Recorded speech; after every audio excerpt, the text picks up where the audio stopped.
In this sequence, we're going to be talking about the endless growth routines. And when a person would be using these routines is when they're looking to bring out the maximum definition and separation within their muscle groups. So primarily, this type of routines would be used after maybe a 3-month period of mastery or after a foundation routine to kind of bring out the quality in the mass that you trained. So I hope you enjoy it. Let's get in there and have the workouts and have a great time. Welcome to the next installment of Freaky Big Mastery, and today we're going to be dealing with the endless growth routine. And what I typically use endless growth routine is after a foundation phase or one of the mastery phases. This is one where we're going to bring out extra cuts, extra definition, and work on weak points. And so if you look here at the chart, we're going to go through it. I've written my program down. It's the same drill every time. Even though it's a different workout than the other workouts, we do the same thing. We write everything down, what our sets are, what our reps are going to be, all that before we start. Next thing, same ritual. Pound the mass signs. I always pop about 10 or so before the workout. And this product is amazing. The testimonials coming around from all around the world. I mean, it's a world class. It really gives you the advantage. And we're going to get into the workout. So let's get out there. It's going to be a little bit different than the last stuff, but you're going to love it.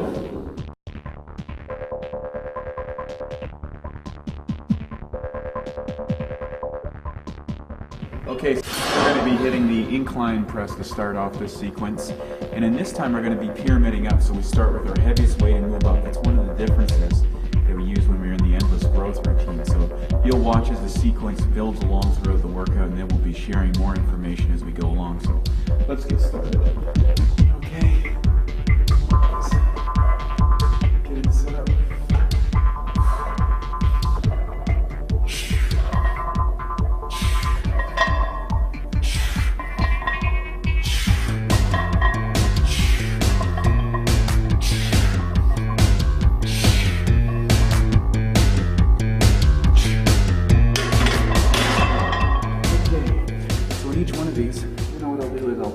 As soon as I finish, I go and do another rep, I write down my next set. So that when we do our weights, put it in. And this is usually the sequence that I'm following in most of my workouts on a couple of the other ones that we did. I was explaining so much I wasn't writing, so generally the process is I go right back into the book, and then back on it. Again, just resting long enough that I get my wind back. Go right back into the workout.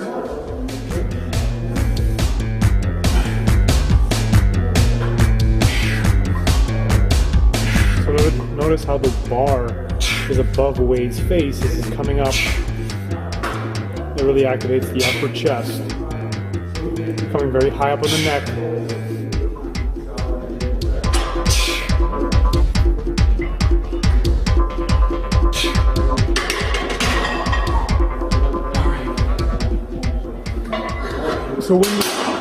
So what kind of results do you find you get from an endless growth routine? Well, typically, it depends how long you've been on foundation training or mastery training.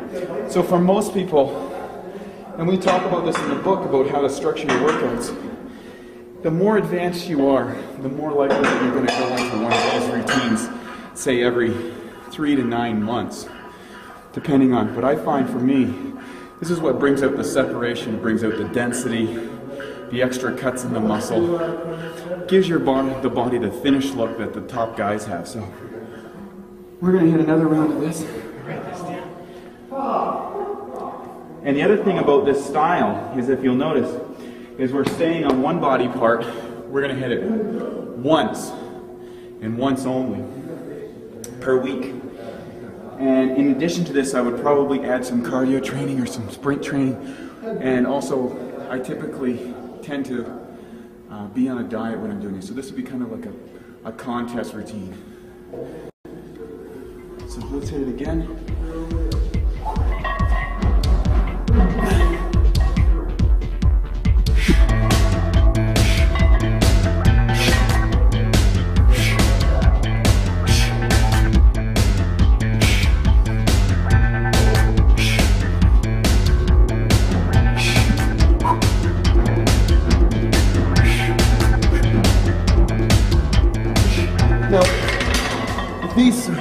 sets and reps, moving, pyramiding up, you're going to find that you're getting a lot more burn out of the workouts.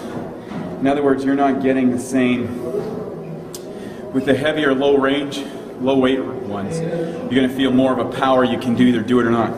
This one you're going to have to push a little bit further into the pain barrier. Okay, you're going to get that burning, that tightness in the chest, a lot of lactic acid built up, or if you're doing in one of the other body parts, it's the same thing. So, this is an opportunity for you to really start building the mitochondrial density within the muscles to give you that hard as nails look. The other thing is you don't want to stay on endless growth for too long. For me, I find, 3 months to 4 months of the year is a good amount of time to be on one of these workout routines. Since you're only hitting it once a week, I find that you don't get the same kind of growth that you do if you're hitting a body part 2 or 3 times a week. But it's a great way to make a switch.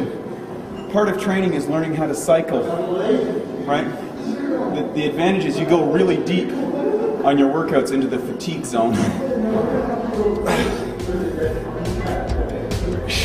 I also found that it kind of primed me for the next phase. So you do have growth and your body changes, and then you're ready for the next phase after that. Absolutely. That's part of the sequencing. Is not just thinking in terms of one workout or 2 workouts. Is how does this year look? How do we set up the structure? The Russians were the big proponents of periodization, about setting up your training over a long-term effect. And then as you go along, you're alternating. So maybe you're growing really faster. Maybe you got weak body parts, or there's certain aspects of your athletic season that you want to take into consideration. So these things is how you structure periodization. So typically what we do in the mastery courses, if you're looking to put on mass, you're going to probably spend, 6 months, 3 to 6 months on foundation, or 3 to 6 months on the advanced mastery size courses, and then 3 months on the endless growth. So that would be kind of a typical cycle over a year to 15 months. Right? And then as the more you get progressively along, the more you move out of foundation routines, and the more you're into more mastery and endless growth. So now we notice we dropped the weight again. The lactic acid is really burning up, so because you're just hitting it over the fatigue, this weight starts getting fairly heavy.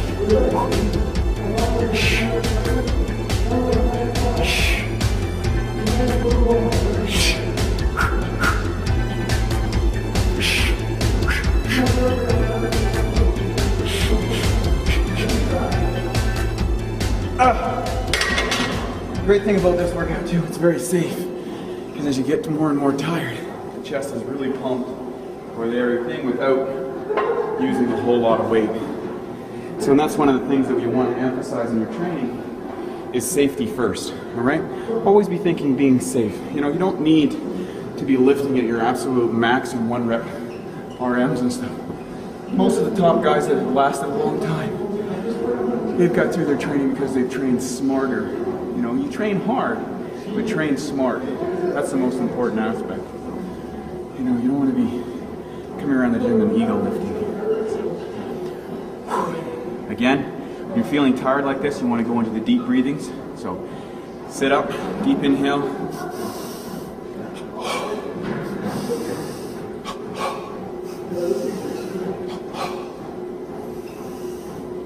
Perfect. All right, let's hit it again.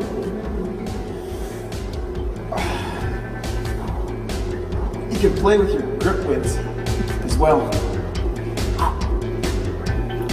As a typical rule, the wider you go, you hit a little more chest or the outer chest. A little closer you grip, you hit a little more shoulders and triceps and inner. Now as you go along, I'm using rest pause here to finish the set. My chest is really hurting.